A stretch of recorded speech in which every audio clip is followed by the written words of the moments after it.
Can you imagine a world where communicating while traveling is easy? While we're not there yet, I think one of the best tools in this space is definitely WhatsApp. And it is a tool that this long-term traveler would never leave home without. Let's dive into how you too can leverage the power of WhatsApp. First of all, I'll assume that you've already downloaded it from your app store. Now let's look at some various use cases for this really cool app. First of all, I use it when communicating with accommodation or tour providers.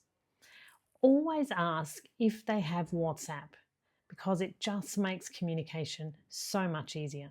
While WhatsApp currently does not have a built-in language translator, it actually helps you communicate with people who don't speak the same language as you. So once you're connected with somebody via WhatsApp, that could be an Airbnb host or it could be a tour operator, you can start communicating with them, say initially first in English.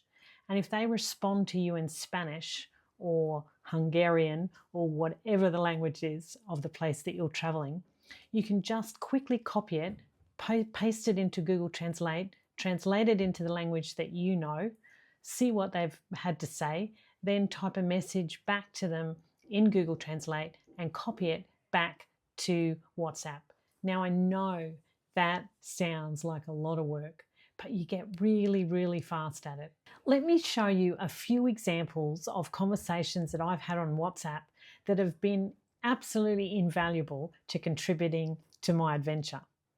So the first one is a conversation with the admin team of a tango show when I was in Buenos Aires.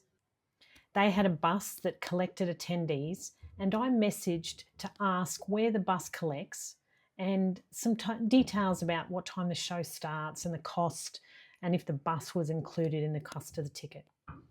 You can see it's almost all in Spanish. You all know that I don't speak Spanish, so I was using Google Translate to help with this conversation. And I got all the details I needed to go and enjoy that evening. The next WhatsApp message was with the Toyota Service Center in La Paz, Bolivia. My truck needed a service and I just can't ring and ask and book because I don't speak the same language as the person on the end of the phone. So I searched their website till I found a WhatsApp number. I messaged it to find out it was actually spare parts, not the service center. But they gave me the names and the WhatsApp numbers of 3 service people. And then I was able to book my car in right away. And it was really easy. A final example, and I could give you many more, is communicating with my Airbnb host in Salento, Colombia. Lucky for me, they spoke English, but it is just so much easier to have a conversation on WhatsApp. The host sent me all the instructions and codes to get into the apartment. I asked for tips for cafes, restaurants, and nearby hikes, and you can see that she sent me links to some great options, many of which I tried. I also needed to get a document printed, and she directed me to a place that I could do that, all on WhatsApp. A second use of WhatsApp is to stay in touch with family and loved ones at home.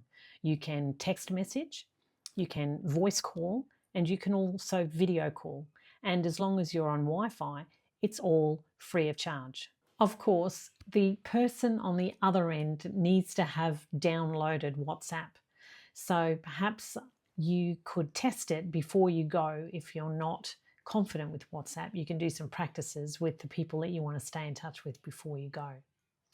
So in this example, I wanted to see a familiar face, so I thought I would call my dad. So you open WhatsApp, you press his contact, and then you press either video or voice call in the top right hand of the screen, and it will ring at his end. I won't do it right now as it's 3 a.m. in the morning in Australia, and he might not appreciate it.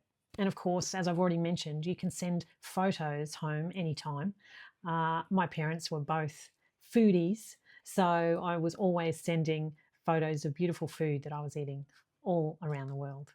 A third way that you can use WhatsApp is by using its location services. So here I am chatting with a driver who's going to collect me from the Santa Marta bus station. and drop me to the accommodation that I'm staying at. He sent me his live location so I could see how long until he got there. And I sent my location so that he could find me in this massive bus station. So the location function can also be pretty useful. So why choose WhatsApp? Well, first of all, as long as you're on Wi-Fi, it's absolutely free for voice calls, video calls, text messages, sending photos, etc. Also, you'll always receive your text messages, whereas if you're relying on SMS, sometimes it doesn't work when you're overseas, when you're roaming. And you'll know that if you've ever tried to get a bank code to an SMS when you're overseas. Sometimes it just doesn't work. And considering cost, the app is free when you download it from the App Store. And as long as you use it when you're on Wi-Fi, it will also be free. Sometimes we need to use it when we're roaming or when we're on an international SIM. So of course it will cost that data. But if you can plan your communication to be when you're in your accommodation and on Wi-Fi, then there will be no cost to communicate via WhatsApp. That's another real positive point about this app. So there you have it, my most essential communication tool while traveling. With WhatsApp, it's not just about messaging. It's about staying in touch. It's about connecting across cultures. It's about cutting down the frustration of the communication and organisation when you're traveling. If you found this video useful, please follow or subscribe. And below in the description, you'll see all the other videos that I've made, the how-to videos on essential travel tech. Thanks for watching. Hi, I'm Nanette from the travel edition of What Nextology TV. I left my corporate role and have been travelling pretty much ever since. I don't really identify as retired, as there's so much to do and experience. If you want to get confident to travel more in retirement, particularly as a solo traveller, then join this like-minded community for tips, ideas and inspiration.